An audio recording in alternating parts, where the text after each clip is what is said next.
विकास हवा पण तो जनतेच्या हिताचा आणि दर्जेदारच हवा अशी ठाम भूमिका स्थानिक नागरिकांनी राष्ट्रीय महामार्ग 160 संदर्भात घेतली आहे।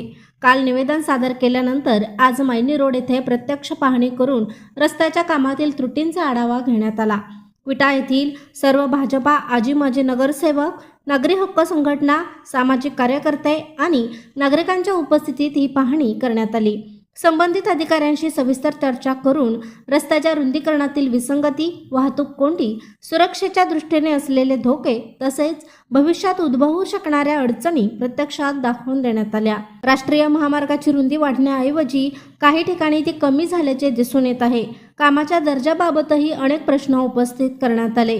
शहराच्या वाढत्या लोकसंख्येचा आणि वाहतुकीच्या वाढत्या ताणाचा विचार करून योग्य नियोजन व दर्जेदार बांधकाम करणे अत्यावश्यक असल्याचे यावेळी नमूद करण्यात आले।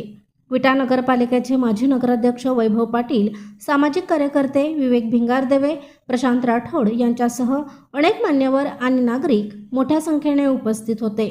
सर्वांनी एकमुखाने जनतेच्या हिताला प्राधान्य देत दर्जेदार आणि सुरक्षित रस्ता व्हावा अशी मागणी केली। जर संबंधित प्रशासनाने योग्य ती दखल घेतली नाही तर जनतेच्या हक्कांसाठी तीव्र आंदोलनाचा मार्ग अवलंबण्यात येईल असा इशाराही अधिकाऱ्यांना देण्यात आला।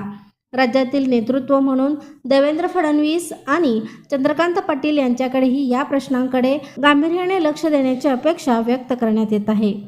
भारतीय जनता पार्टीच्या स्थानिक पदाधिकाऱ्यांनी या विषयात ठाम भूमिका घेतल्याचे चित्र दिसून आले। प्रशांत कांबळे, अग्रणी न्यूज, विटा।